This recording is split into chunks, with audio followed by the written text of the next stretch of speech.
El Nido, Palawan is one of the most breathtaking destinations in the world, and the best way to explore it? Island hopping. But if you're trying to decide between Tour A and Tour D, you might be wondering, which one's better?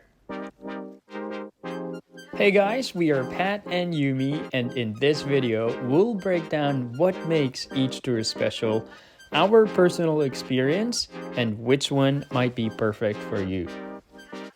So there are four main tours in El Nido. We have Tour A, Tour B, Tour C, and Tour D. Each offers different experiences. And here are the prices. For Tour A, it's 1,200 pesos. For Tour B, it's 1,100 pesos.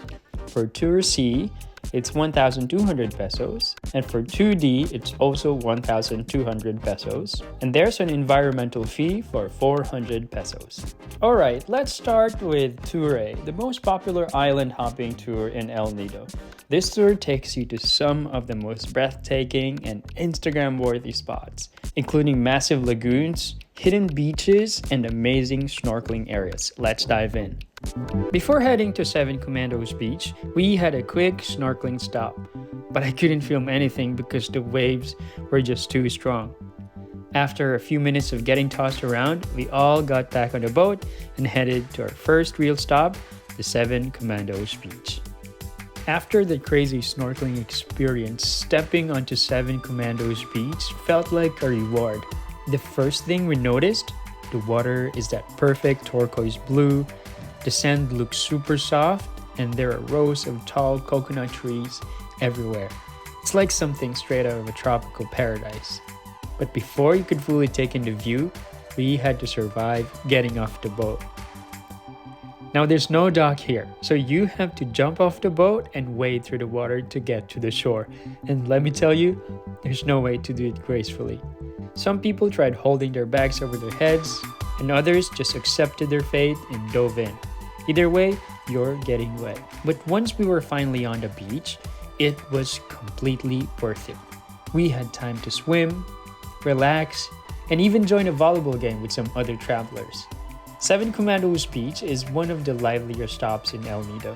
It's got that laid-back, fun atmosphere where you can swim, play, or just relax under the shade of a coconut tree.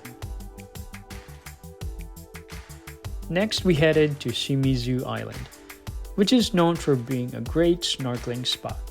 We were all excited to jump in, but the waves were just too strong. Even the other people on the boat decided to skip it. So instead, we stayed on the boat, had lunch, and just took in the view. The cliffs around us were massive, towering over the water. It looked absolutely stunning. Honestly, even without snorkeling, it was still an amazing experience. One thing I love about island hopping tours in El Nido is that they always serve such good food. They're always a mix of seafood, meat, tropical fruits, and more. So even though we couldn't snorkel this time, at least we got to enjoy a really nice meal.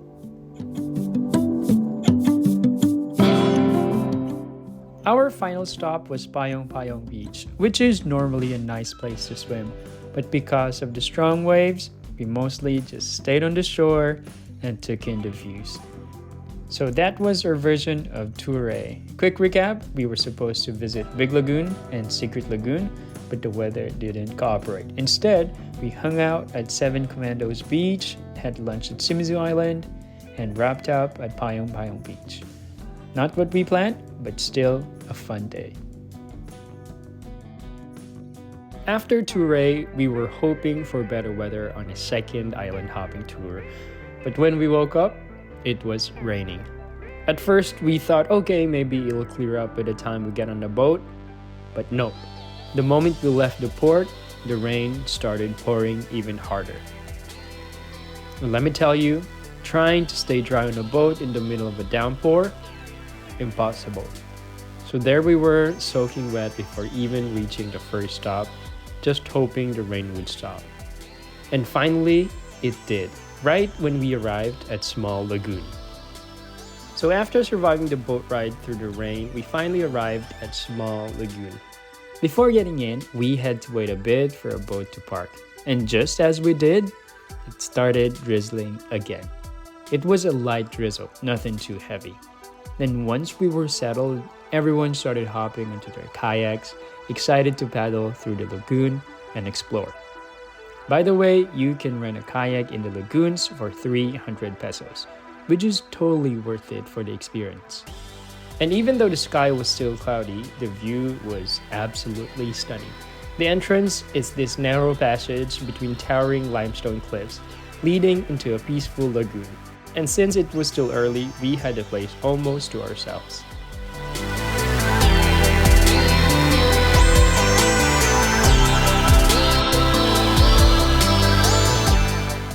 Kayaking here was so relaxing. The rain had stopped, the water was still, and for a moment, everything just felt so quiet and peaceful. Honestly, the rain made it feel even more magical. After Small Lagoon, our next stop was a secret cave called Kadugnan Cave. And let me tell you, getting in was a little tricky. The entrance is this small gap between rocks, and normally, it's not a big deal. But because of the strong waves, getting inside was all about timing. One wrong move, and boom, you're getting smashed against the rocks. Once we made it inside, totally worth it. The cave was huge with natural skylights above, letting in the beams of light. It felt like a secret world hidden inside the cliffs. Super quiet, super cool. It wasn't the easiest stop of our tour, but honestly, that's what made it even more fun.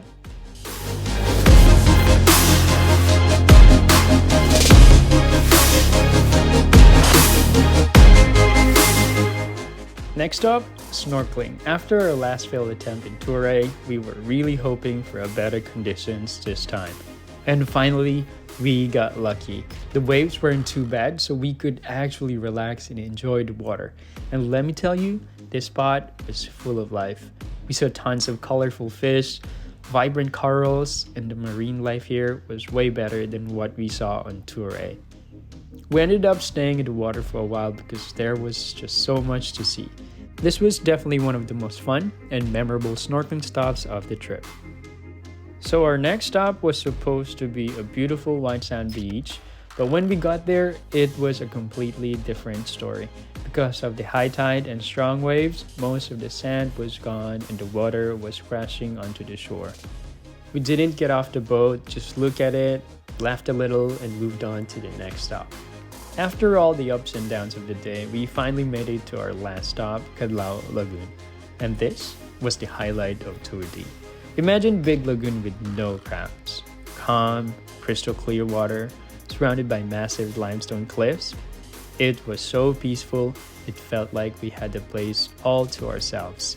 We spent extra time here just floating, relaxing, and taking it all in. And honestly, this stop alone made the Tour D worth it. So here's a quick recap of Tour D. We kayaked through Small Lagoon, swam into a secret cave, and finally had a great snorkeling experience, and skipped a beach that wasn't a beach, and ended at Kadlaw Lagoon. Looking back, we had ups and downs in both tours. The weather didn't always cooperate, and we couldn't fully enjoy some of the stops, but in the end, it was still worth it. So if it's your first time in El Nido, Tour A is a must. But if you're looking for something more peaceful and off the beaten path, Tour D is a hidden gem. So which tour would you choose? Let me know in the comments. If you found this video helpful, don't forget to hit like and subscribe for more travel content. See you in the next adventure.